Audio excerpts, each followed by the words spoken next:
Empecemos. Para los canales que están preocupados un poco de la grabación, nosotros también la vamos a grabar y luego les vamos a compartir para que la puedan usar en caso de que no se les permita. Pero bueno. Listo, por favor, empezamos. Buenos días con todos los presentes que nos acompañan en esta rueda de prensa virtual. Les agradecemos por su participación y quien dirigirá la rueda de prensa será el gerente general, el ingeniero Ítalo Cedeño. El ingeniero Cedeño cuenta con más de 40 años de experiencia en el sector hidrocarburífero, en el país y en el mundo. Es ingeniero en petróleos, además cuenta con posgrados por la Universidad de Harvard en Boston, Arthur de Lidl en Cambridge, por Luz de Venezuela en el programa MS en petróleos.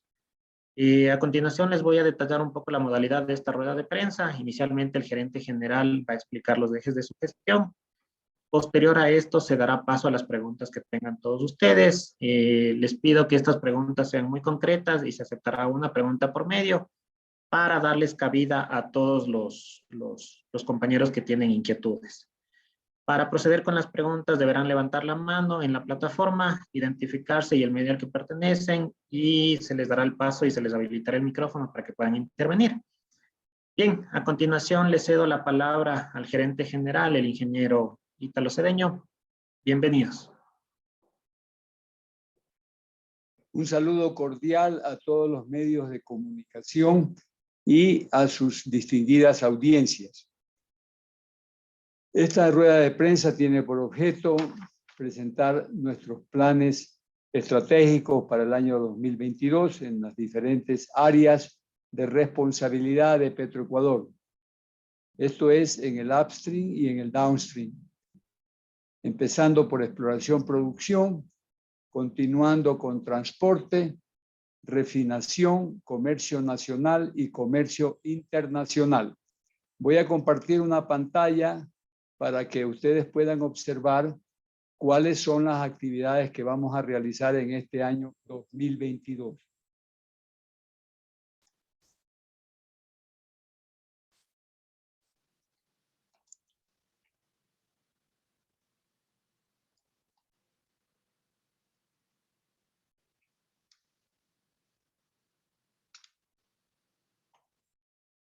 Como ustedes pueden observar,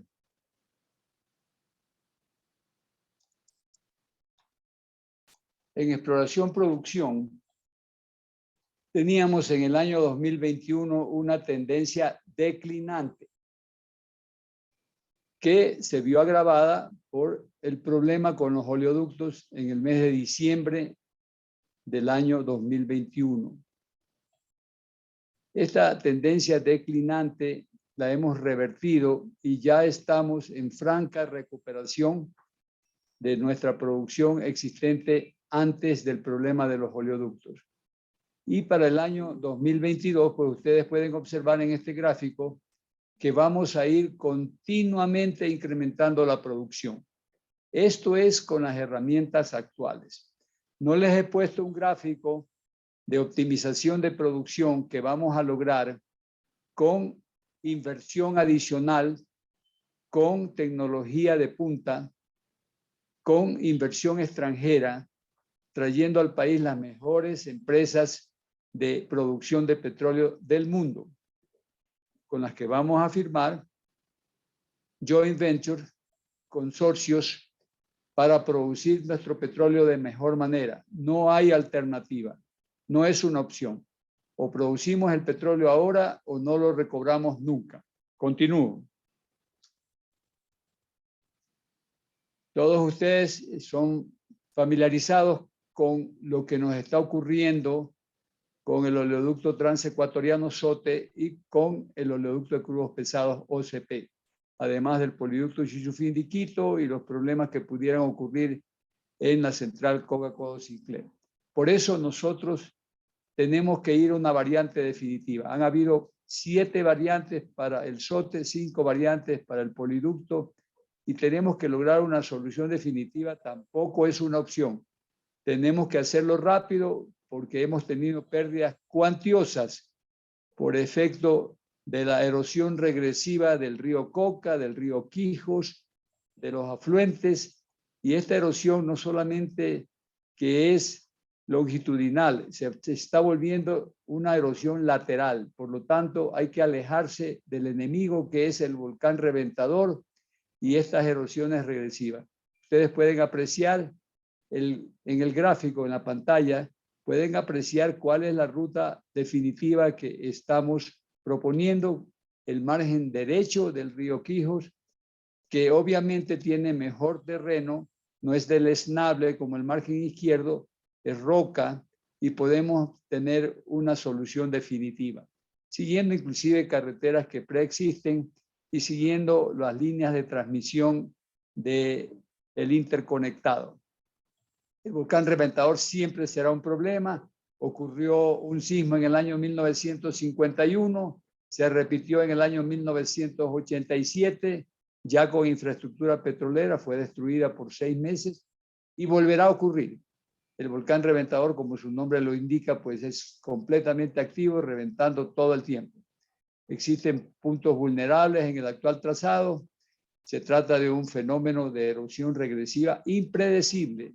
EP Petroecuador trabajará en los estudios, diseños, construcción de una variante definitiva para los 2 ductos. El objetivo es lograr una operación continua del SOTE y del poliducto, evitando afectaciones económicas a la empresa del Estado. En una primera fase se realizarán los estudios de prefactibilidad, los cuales costarán $1.800.000 con un plazo de ejecución de 5 meses. Esta solución definitiva tiene un presupuesto estimado de 100 millones y un plazo de ejecución de 12 a 15 meses a partir del inicio de la construcción. Podríamos realizarlo inclusive por administración directa, como hemos hecho las variantes anteriormente mencionadas. Es importante mencionar que durante la construcción de la variante definitiva, así como de la posible reubicación de la estación del Salado, una estación de bombeo, las operaciones de bombeo no se paralizarán.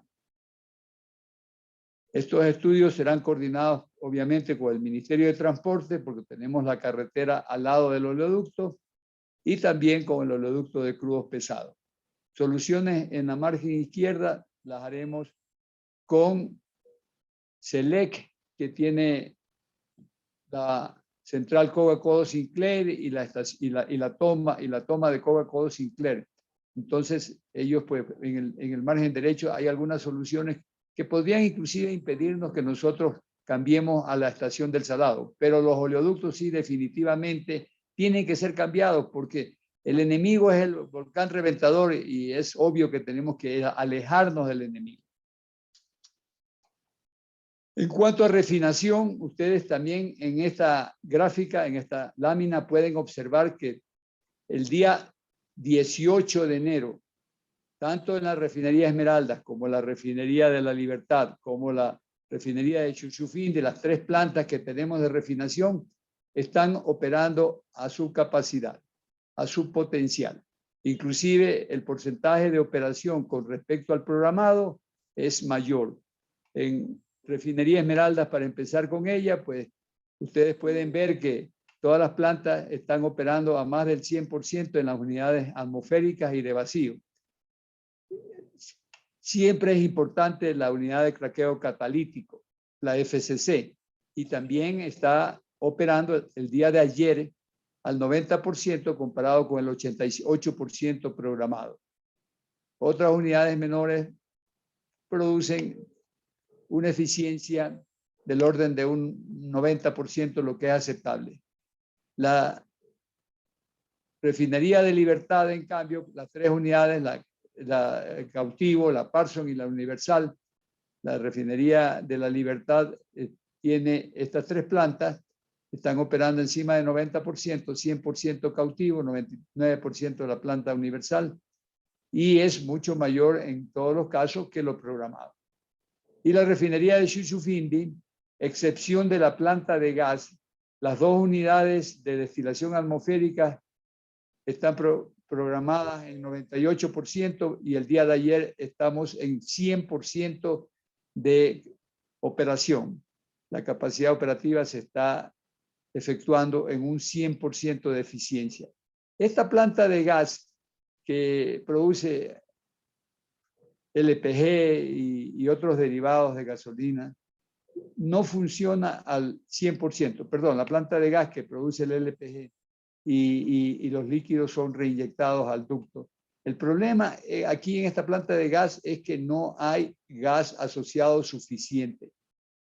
Aquí tenemos que llegar a captar la mayor cantidad de gas y podemos operar a su plena capacidad.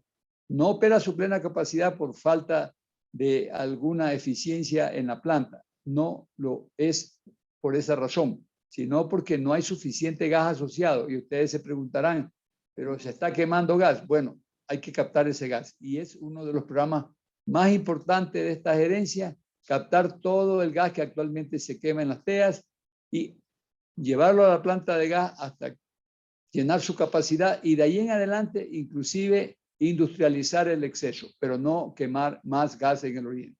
Eliminar las TEAs para hablarles en el lenguaje que todo el mundo entiende. Y van a haber varias actividades durante el año por mantenimientos programados de varias unidades para mantener la capacidad operativa.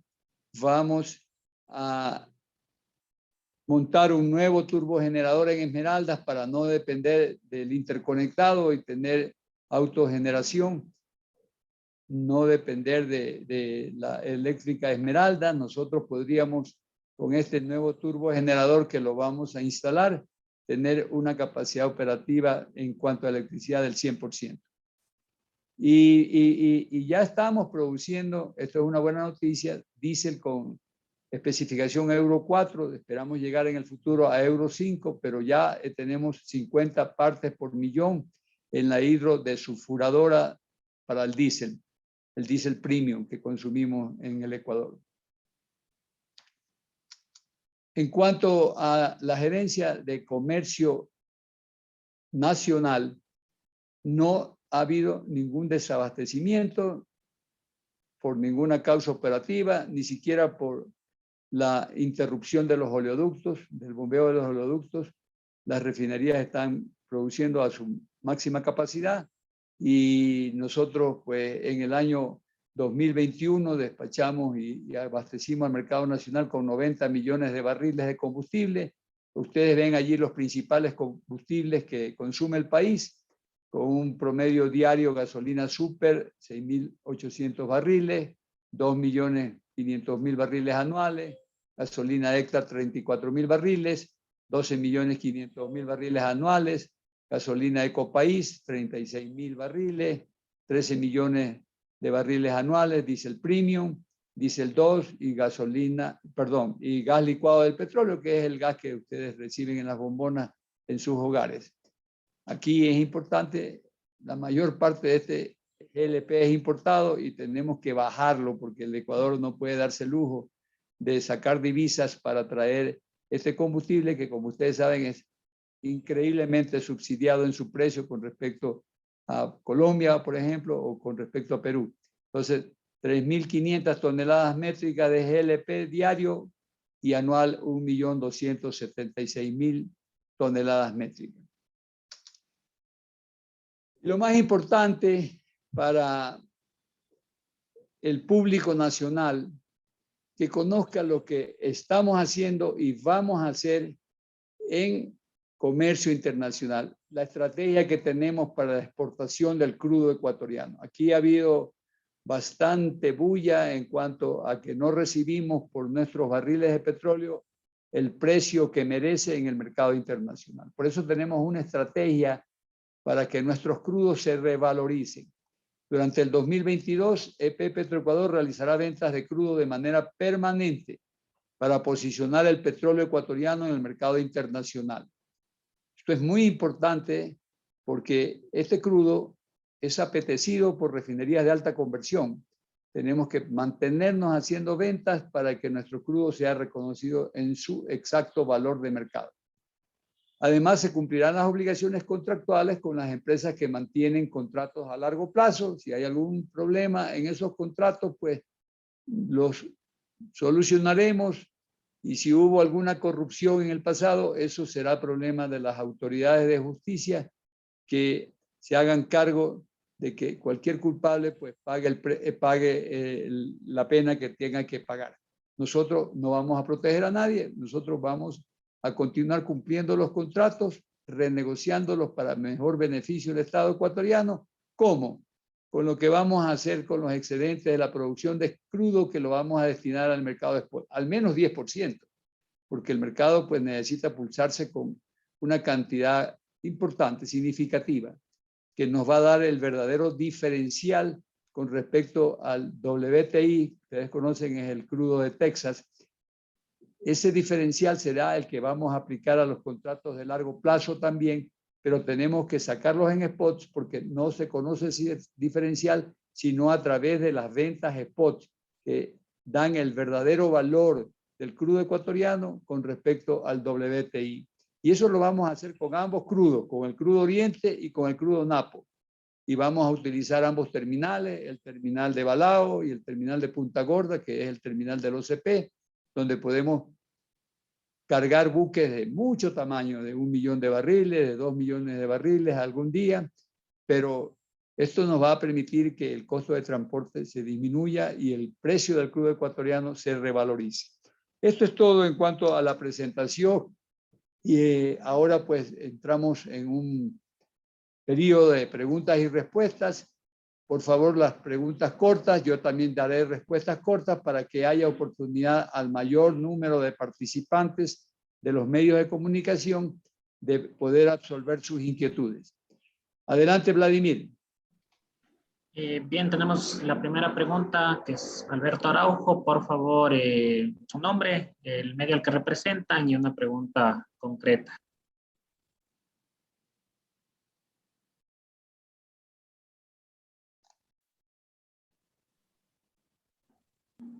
Alberto, listo, puedes hacer. Sí, Vladimir, ¿me escuchan? Sí. Sí, escuchamos. Sí, muy buenos días, ingeniero. Mucho gusto. Alberto Araujo de la agencia Argus de Noticias, con sede en Londres y en Houston. Usted habló de un incremento y nos mostró un cuadro de incremento de la producción. Si nos puede dar la meta de producción para Petroecuador en este año y cuál es el crecimiento respecto al 2021 y cómo se va a llegar a lograr este crecimiento en un promedio diario, por favor. Gracias. Bueno, les explicaba cuando les puse el gráfico de que esta meta, ¿verdad?, en este año va a alcanzar aproximadamente 425,000 barriles de petróleo por día. Estábamos en 380,000 el año pasado, pero es una meta con las herramientas que disponemos en enero del año 2022. Nosotros estamos elaborando un plan estratégico con los mejores expertos del mundo en materia petrolera para poder optimizar la producción de nuestros yacimientos. Prácticamente vamos a ir arena por arena, pozo por pozo, campo por campo, para poder elevar la producción hasta valores que son mucho mayores a los que yo le presenté. Nosotros tenemos como objetivo en la mente llegar a producir 1 millón de barriles de petróleo por día. Pero yo aquí explico algo. No solamente es producción de petróleo, es producción de hidrocarburos, es decir, los 110 millones de pies cúbicos por día que estamos quemando en el oriente los vamos a transformar en barriles equivalentes de petróleo utilizándolos. Vamos a optimizar la producción del campo Amistad, actualmente en 24 millones de barriles. Queremos que Amistad produzca mucho más y que haya rondas para poder sacar nuevos bloques en el litoral y en el litoral costa afuera, en el mar territorial ecuatoriano. Nosotros vamos, luego del plan estratégico, a cumplir proyectos que estaban en la coalición petrolera ecuatoriana mencionados y que pueden incrementar la producción del Ecuador en una forma sustancial.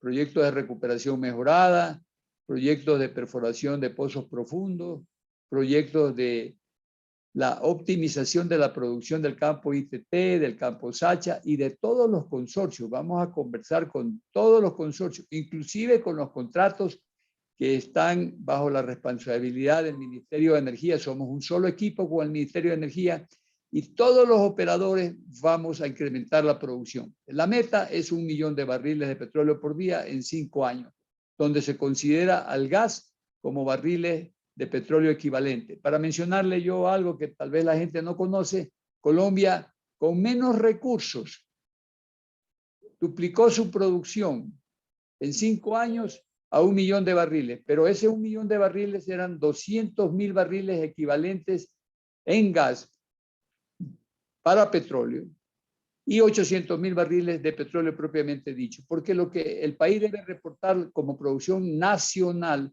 es la producción de gas y la producción de petróleo. Algo semejante vamos a hacer en el Ecuador. Cuando yo tenga el plan estratégico se los daré a conocer. Es algo que seguramente en un mes estará elaborado. Los americanos llaman un white paper. Nosotros lo vamos a tener listo en un mes. Se lo presentaremos al ministro de Energía, al presidente de la República, porque lo que queremos es un incremento sostenido, agresivo, demandante de la producción petrolera del Ecuador. No podemos dejar ese recurso en el subsuelo. O lo producimos ahora o no lo produciremos nunca por el cambio a energía renovable. Siguiente pregunta, por favor. Bien, a continuación, Wilmer Torres, de Primicias, que me escribió por interno, por favor. Señor gerente, autoridades, compañeros, todos, buenos días. Mi pregunta es la siguiente. ¿Cómo avanza el traspaso de los campos al ministerio para la delegación a privados? No sé si tal vez se sabe cuántos campos son y cuándo se hará. Además, teniendo en cuenta lo que usted dice de que este año con la planificación actual, más o menos 40.000 barriles será el incremento. Digo, de una otra forma, no es poco eso para llegar a ese objetivo de duplicar la producción petrolera en 5 años. Y no sé si hay cómo hacer otra tercera pregunta. ¿Cuándo se licitará la refinería de Esmeraldas? ¿Y qué pasará con Sacha? Buenos días, Wilmer. Son varias preguntas. Ojalá que las pueda responder todas. En todo caso, la respuesta para la producción la acabo de explicar, de que eso es lo que actualmente tenemos en el presupuesto, eso es lo que actualmente está en los libros, pero nosotros no nos vamos a contentar con eso. Nosotros tenemos que producir mucho más. No los 40.000 barriles adicionales que se muestran en el gráfico.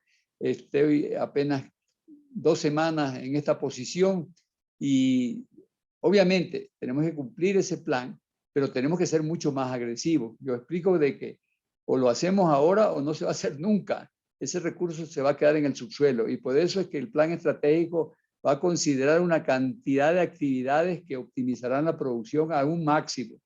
El límite tiene que ser el cielo. Nosotros no podemos permitir que ese recurso se quede en el subsuelo.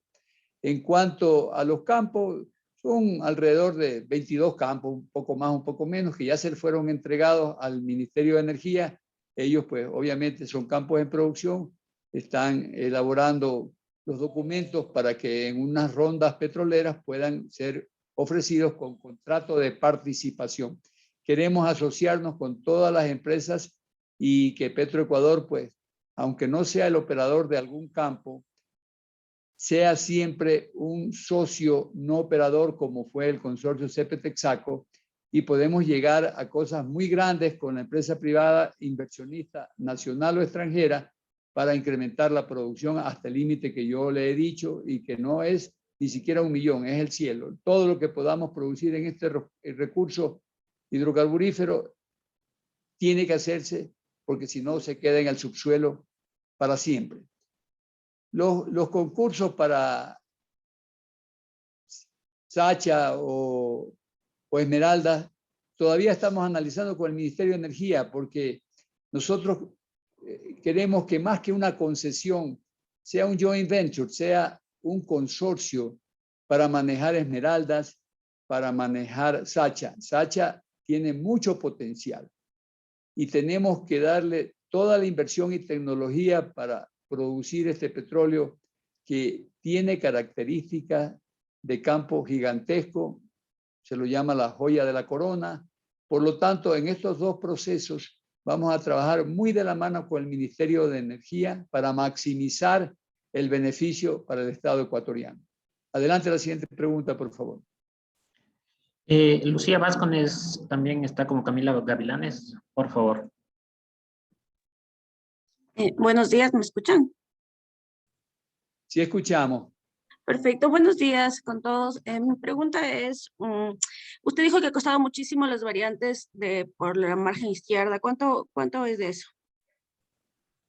Bueno, cuesta mucho en la pérdida, cuesta mucho en no tener el beneficio. Hemos gastado, por ejemplo, en este último percance, $20 millones en la variante 7. Pero esa no es una solución.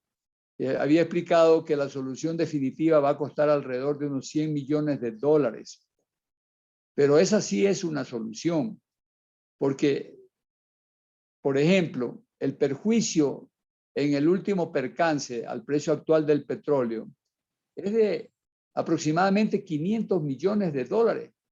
Entonces, no es caro construir una variante definitiva en $100 millones si podemos evitar percances de esta magnitud, $500 millones de pérdida al Estado ecuatoriano.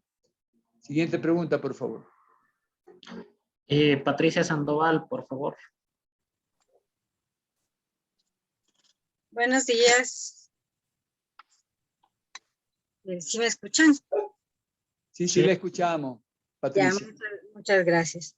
Bueno, quería que por favor me precisara si todos los campos de Petroecuador en este momento han sido entregados al ministerio, y eso significa que ahorita el Petroecuador no tendría campos, digamos que propios, porque luego van a ser, como usted decía, dados en contratos de participación. También quería que por favor nos precisara qué significa o cuál es la diferencia de la concesión con el joint venture que usted nos acaba de comentar. Esto por las dos cositas que nos acaba de decir.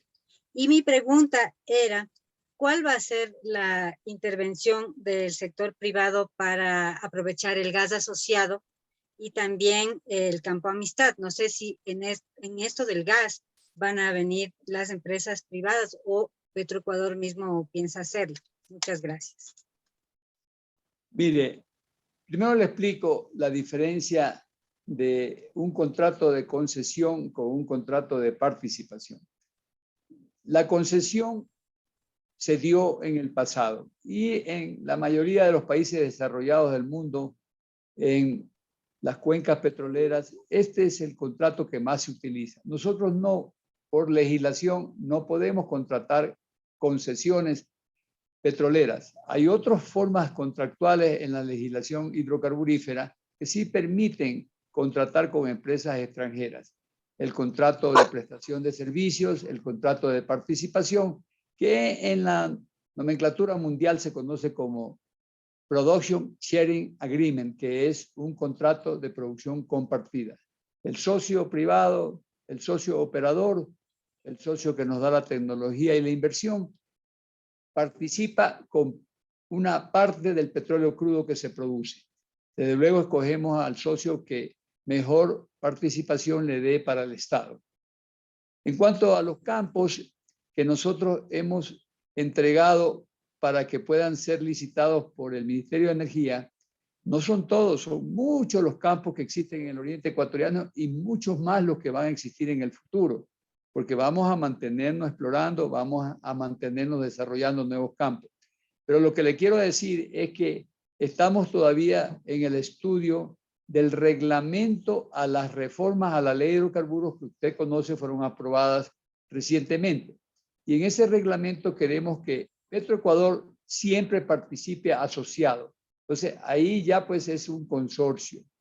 Y el consorcio es semejante al que teníamos en la época de CEPE Texaco. Usted se recordará que hubo un consorcio al principio Texaco Gulf, después Texaco Gulf y CEPE, y después CEPE Texaco, CEPE con el 62.5%. Es decir, nosotros vamos a participar en toda la operación petrolera, aunque no seamos operadores, pero esto nos permitirá que nuestra gente se esté permanentemente entrenando en la mejor tecnología disponible en el mundo.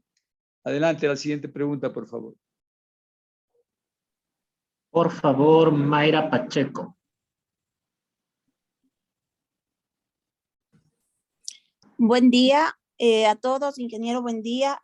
Soy periodista de Diario El Comercio y quería que por favor nos dé información sobre el campo Ispingo. Quisiera saber cuál es el avance del desarrollo de este campo y cuándo está previsto que ya se incorpore esta producción. Si es que igual ahí nos precisa cuántos barriles serían por día, y en este mismo tema, ¿cuál es el plan del gobierno respecto a las otras plataformas? Recordemos que solo están en desarrollo la plataforma A y B, pero son 7 plataformas. ¿Cuál es la perspectiva de este gobierno con relación a las otras áreas de Ispingo?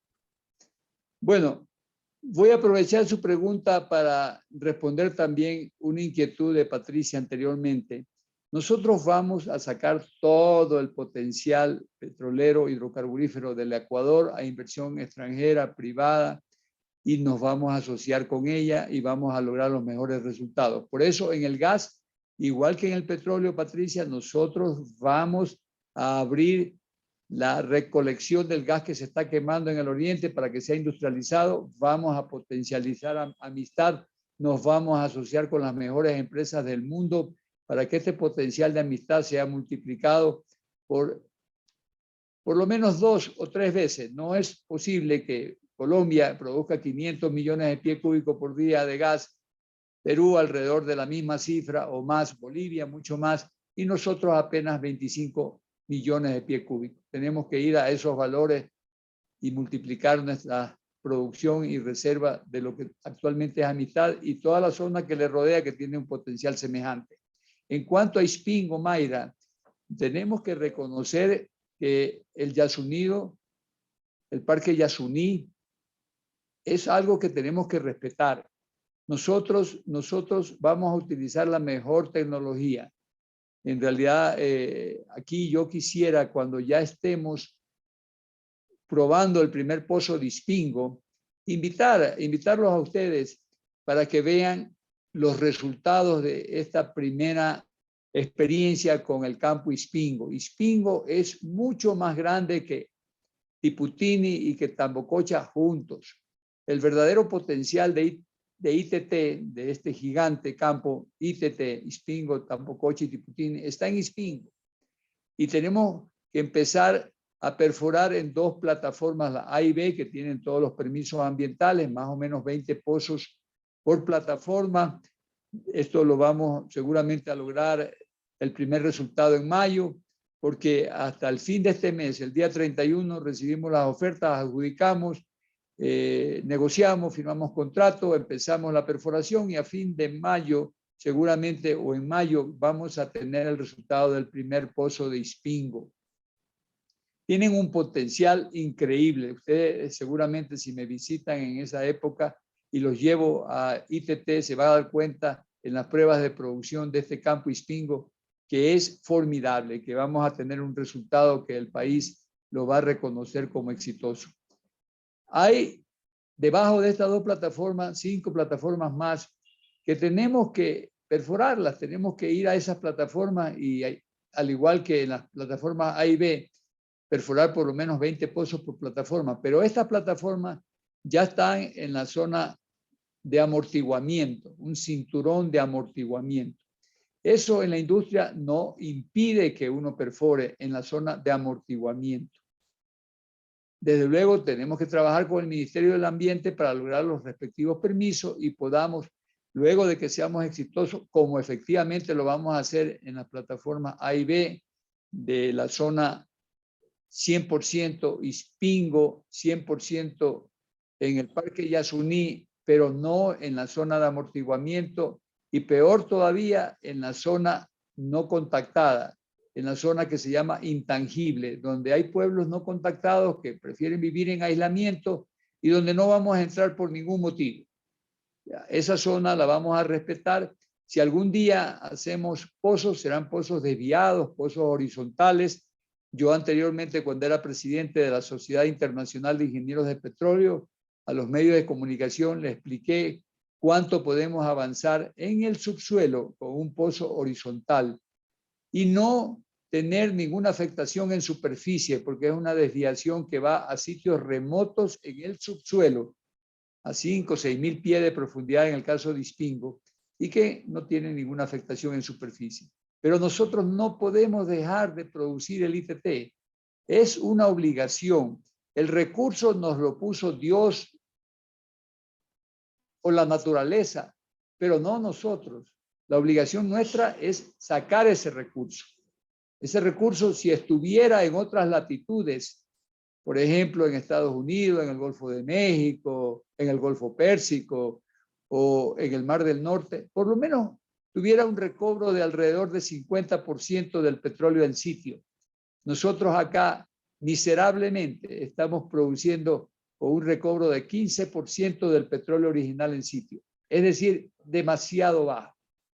Tenemos 45 mil millones de barriles en el subsuelo y apenas hemos recobrado 6.500 millones de barriles. Es decir, ni siquiera 15%. Tenemos mucho por producir, pero tenemos que, como en el fútbol, unirnos todos, que no haya contreras, que la gente sea positiva, que el país tiene futuro y su futuro en el corto plazo es producir más petróleo. Adelante a la siguiente pregunta, por favor. Bien, a continuación tenemos a Susana Naranjo, de ahí Paul Romero, Mónica Orozco y Mercedes Álvaro. Y por favor, quienes tengan más inquietudes, que levanten la mano para poderles habilitar el micrófono. Muchas gracias. Susana, por favor.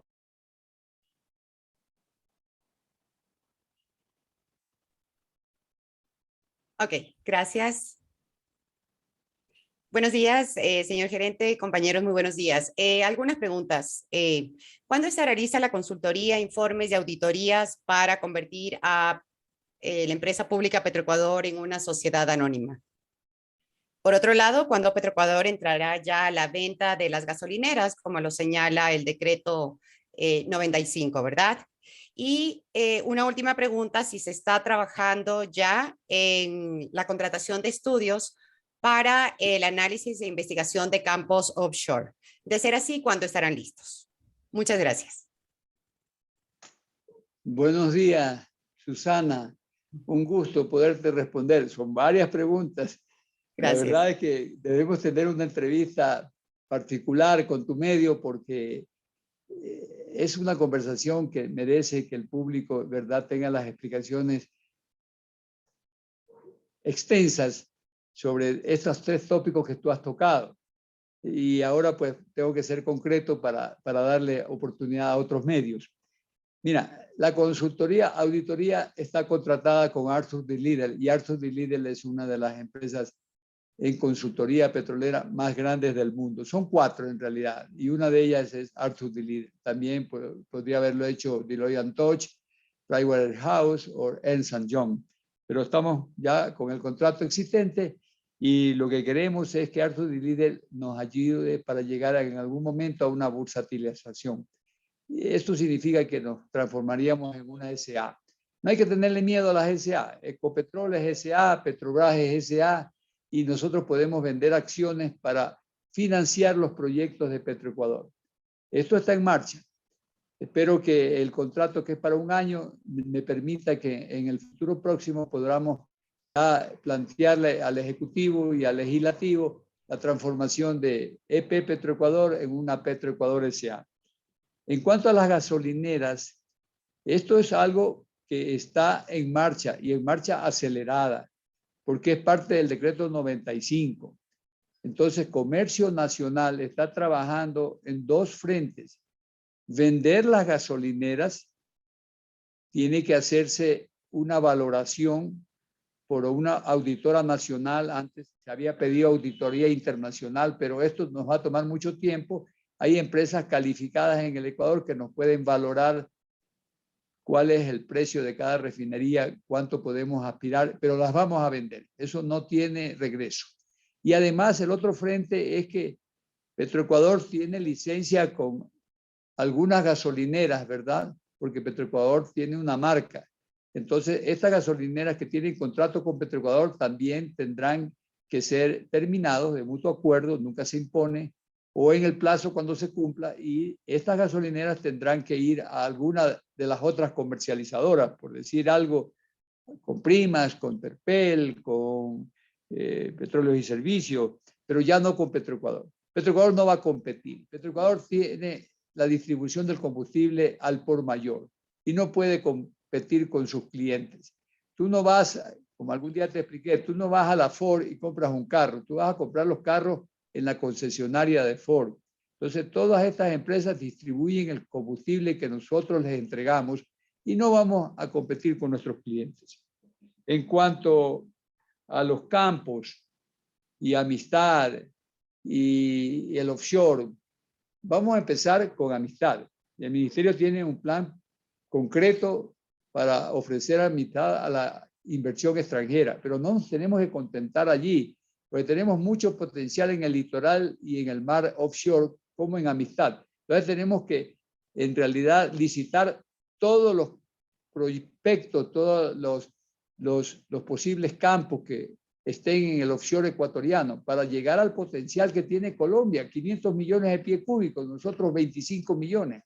Y la única forma es que vengan empresas de alta tecnología, de músculo financiero y que nos ayuden en esto. Y como les dije anteriormente, en todos los proyectos, no solamente en producción petrolera, en refinación, en transporte, queremos asociarnos, establecer consorcios con las mejores empresas del mundo que nos ayuden a valorizar, a revalorizar nuestro potencial. Siguiente pregunta, por favor. Paul Romero, de Ecuavisa, por favor. Ahí. Gracias, ¿me escuchan? Buenos días. Sí, Paul. Muy amable, señor Escuchamos. gerente. En la presentación, respecto a las estrategias, usted dijo que se va a iniciar un proceso de renegociación de los contratos. Quisiera que nos precise qué tipo de contratos, con qué empresas se van a renegociar y cuál es el propósito, el objetivo, porque si es que se habla de una renegociación es que no fueron bien concebidos anteriormente. Y si dentro de la visita del presidente Guillermo Lasso a China el próximo 3 de febrero iniciaría o será parte de este proceso de renegociación con Petrochina. Muchas gracias. A usted muchas gracias, Paul.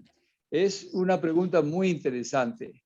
Nosotros no somos renegociadores imponiendo condiciones, pero sí tratamos de que los contratos sean ganar-ganar. Si un contrato no es beneficioso a ambas partes, no sirve. No es que el Ecuador tenga que beneficiarse de cualquier contrato en demasía, lo que nosotros llamamos ley del embudo. No, si el contratista no logra una ganancia por su inversión, una ganancia obviamente lógica, una ganancia de mercado, entonces no tenemos un contrato exitoso. Desde luego, hay contratos, ustedes los conocen, de servicios específicos, con financiamiento del contratista. Hay contratos de prestación de servicios para exploración y explotación de hidrocarburos. Todos estos contratos pueden ser matemáticamente transformados a participación, que es la tendencia mundial, el contrato de participación que, como dije, en el argot internacional se conoce como Production Sharing Agreement, es el mejor contrato porque funciona en cualquier escenario de precios. Funciona bien cuando el precio del petróleo es alto y funciona bien cuando el precio del petróleo es bajo. Los otros contratos, cuando el precio del petróleo es bajo, no se alcanza a pagar una tarifa, que es lo que actualmente está vigente. Y al no alcanzarse a pagar una tarifa, se transforma una acumulación que se conoce como carry forward y el Ecuador se endeuda. Pero cuando un contrato petrolero es participación y el precio del petróleo es bajo, no ocurre esto, porque ese es el riesgo petrolero. El riesgo petrolero mayor no está en el riesgo geológico que se puede minimizar, ni siquiera en el riesgo político que se puede minimizar. Pero hay un riesgo que no lo controla nadie, que es el riesgo del precio. El precio, lo único cierto que tiene es que es incierto. Por tanto, en precios bajos, el contratista tiene que asumir el riesgo de que pierde dinero, pero en precios altos lo recupera. Y en contratos de 20 años, pues obviamente habrán ciclos de precios altos, precios bajos, y las empresas petroleras están acostumbradas a eso.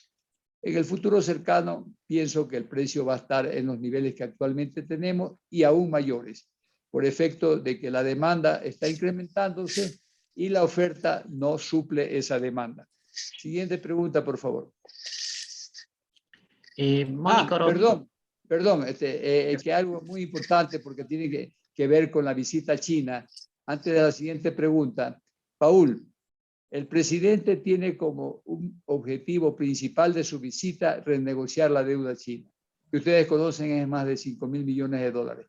Tiene que renegociar esta deuda si quiere tener un gobierno exitoso donde pueda realizar las aspiraciones que el pueblo ecuatoriano está pensando o está aspirando de este gobierno. Por eso el presidente repite con mucho énfasis de que lo que se dice se hace y lo que se promete se cumple. Entonces, si tenemos contratos con Petrochina que no son beneficiosos al Estado ecuatoriano, tenemos que renegociarlos, porque esto es parte de la deuda con China, los contratos que tenemos en venta de hidrocarburos ecuatorianos. Y el presidente, pues seguramente en su conversación con el presidente Xi Jinping, le explicará que nosotros tenemos que minimizar esta deuda con los mejores plazos, con las mejores tasas de interés, y en cuanto a la venta de hidrocarburos del Ecuador a Petrochina, teniendo como precio de venta el precio del mercado.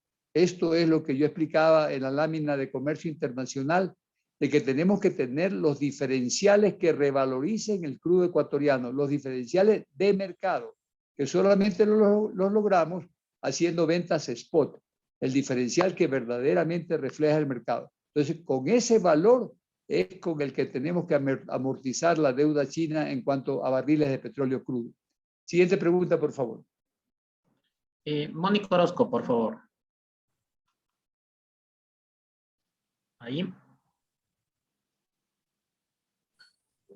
Sí, buenos días, muchas gracias. Tengo dos preguntas. Una precisión era, si en 22 campos Petroecuador busca hacer, más bien, o busca un consorcio y esos campos se trasladaron al Ministerio de Energía, ¿eso cuánto pesa en la producción y con cuántos campos se quedaría Petroecuador como operador único? Esa sería como una precisión. Y la segunda pregunta que tengo es, Petroecuador necesita mejorar su provisión de energía eléctrica para evitar cortes. Yo quería saber actualmente con cuántos megavatios cuentan los pozos petroleros, si es que tuviera ese dato, y eso se genera mayormente con diésel, y cuánto es con hidroelectricidad y cómo se le va a fortalecer para darle más confiabilidad al sistema eléctrico. Gracias. Mónica, usted está haciendo preguntas difíciles. Estoy apenas 2 semanas en el puesto, pero obviamente que son cosas importantes y hay que responderlas, ¿no? Estos 22 campos que le entregamos al Ministerio para los procesos de licitación internacional, obviamente van a incrementar la producción, porque van a tener inversión fresca, van a tener nueva tecnología, y nosotros aspiramos en todos los campos estar como operador o como no operador, pero con una actividad permanente. En los consorcios siempre se designa un operador, pero nosotros queremos estar permanentemente ligados a la operación. ¿Por qué? Porque nosotros tenemos experiencia que puede ser mejorada con la tecnología de empresas extranjeras. Y 22 campos no son los campos en el oriente, son muchos más y van a haber todavía más. En el suroriente tenemos por lo menos unos 50 campos que no han sido ni siquiera explorados, pero a través de la exploración los vamos a encontrar. No serán los campos gigantescos como Aucas, Chufindi, Libertador, Sacha, ITT, Ungarayacu, pero serán campos que sumándolos van a dar una producción interesante al Estado ecuatoriano. En cuanto a la energía eléctrica, ese es el talón de Aquiles, o sea, todavía nadie ha descubierto que el petróleo se produzca por ósmosis. Hay mandatarios que políticamente mencionan de que El petróleo solamente hay que extraerlo, que es una industria extractiva, que no hay ninguna tecnología asociada, que el petróleo solamente se hace el hueco, el pozo y viene a la superficie por energía natural. No, no, no. Se necesita mucha electricidad para producirlo porque necesitamos bombas. Esto no llega a superficie. Ese petróleo está a 10.000 pies de profundidad y tenemos que impulsarlo con bombas eléctricas, con bombas hidráulicas, con bombas mecánicas, pero hay que darle alguna forma de levantamiento artificial. Y eso es electricidad. Nosotros actualmente manejamos alrededor de 240 megas que vienen de diferentes orígenes. Algo con el interconectado, algo con generación en diésel, algo con generación en gas, algo con generación en crudo, pero necesitamos allí reforzar la suficiencia energética.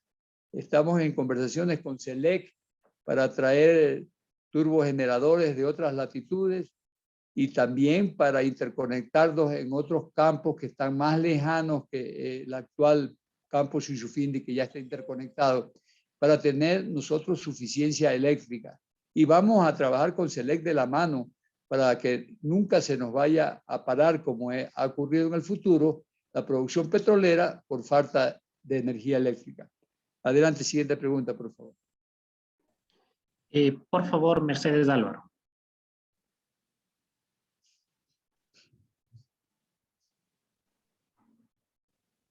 Mercedes.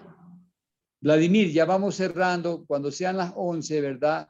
Cerramos, damos paso después en los días próximos a entrevistas particulares que podemos desarrollar los temas en mayor dimensión por el tiempo. Y ahora, pues, esto solamente es como una presentación sucinta de lo que queremos hacer en los próximos años de gobierno en esta administración petrolera. Señor gerente, buenos días. Muchas gracias. Mercedes Álvaro de Business News Américas.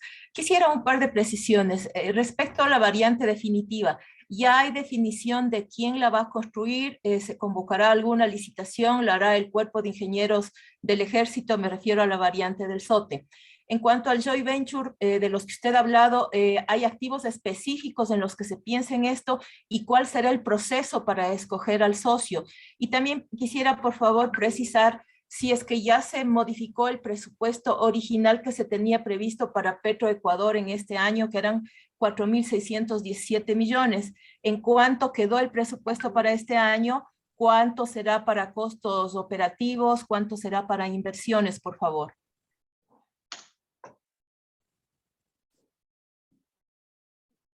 Estimada Mercedes, también en la lámina que presentamos sobre transporte, indicábamos que la variante definitiva puede tomar de 12 a 15 meses de construcción luego de que todos los permisos ambientales y todas las etapas de prefactibilidad hayan sido cumplidas en la escogencia de la ruta. Y también indicábamos que quisiéramos hacerlo por administración directa.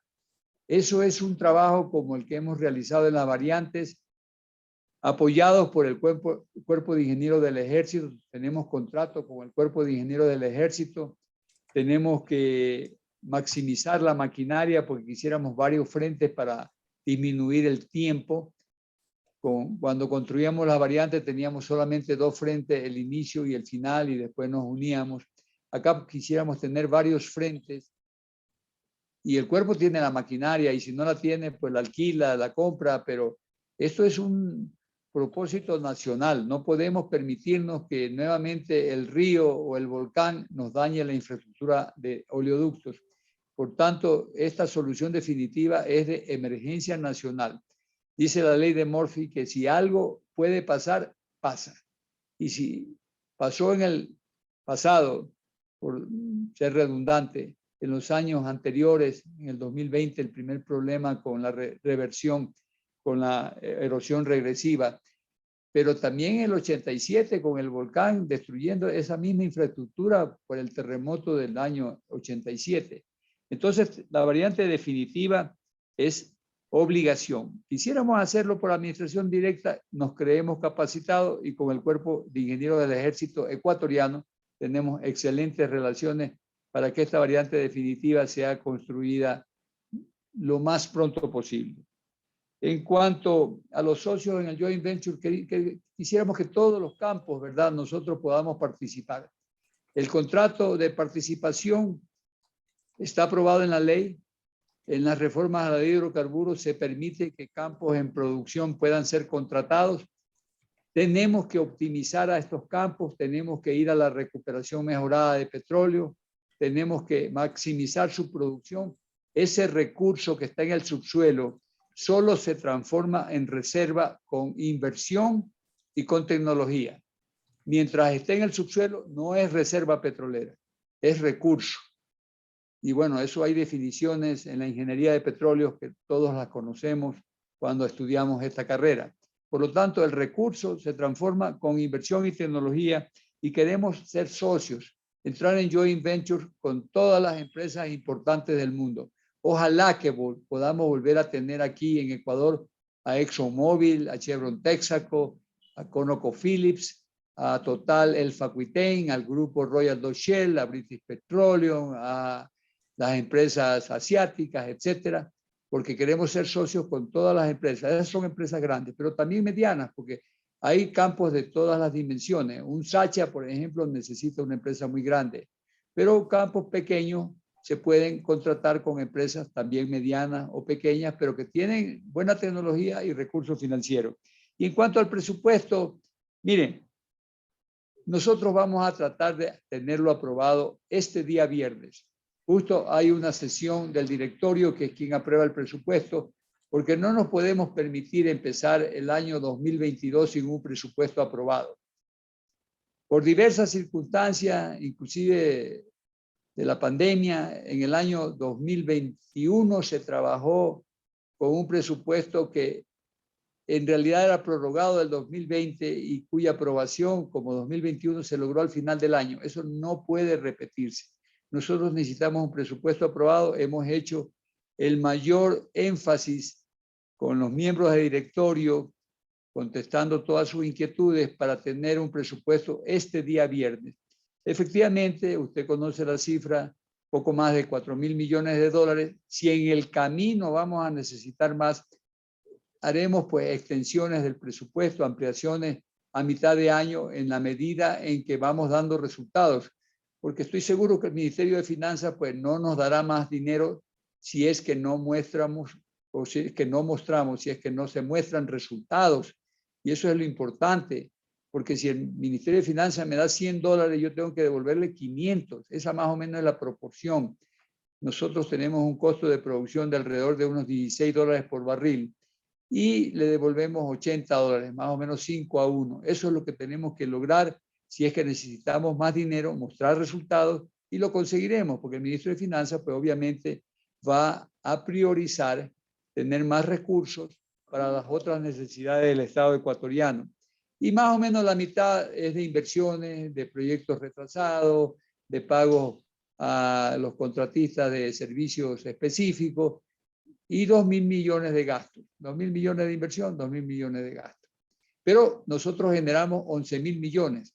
Es decir, que en el presupuesto que estamos aprobando, más o menos 7.000 millones van a servir para ingresos al Estado ecuatoriano. Nos dan 4.000, le devolvemos 11.000. Pero en el futuro será mucho mayor esta proporción. Adelante con la siguiente pregunta, por favor. Señor gerente, ¿le parece si hacemos la última, que ya son casi las 11 de la mañana y sería para Alexandra Valencia? Con esto culminamos, por favor. Perfecto. 1 hora y empezamos a las 10, terminamos a las 11 y en realidad han habido preguntas muy interesantes. Les agradezco a todos los medios de comunicación. Adelante, por favor, Alexandra. Sí, buenos días con todos. Buenos días. Perdón la voz, ingeniero.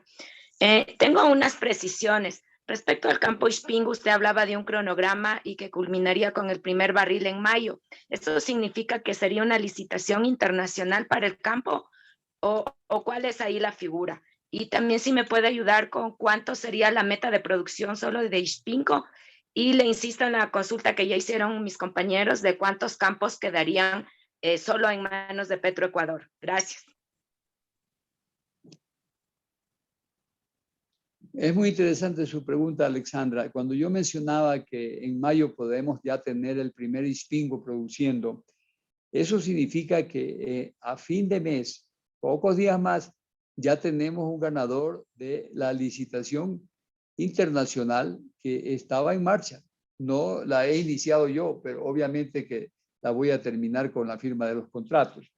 Y no es una concesión. El concurso es para la perforación de los pozos. A veces yo leo en la prensa que hay confusión y dicen CCDC va a operar el campo ITT.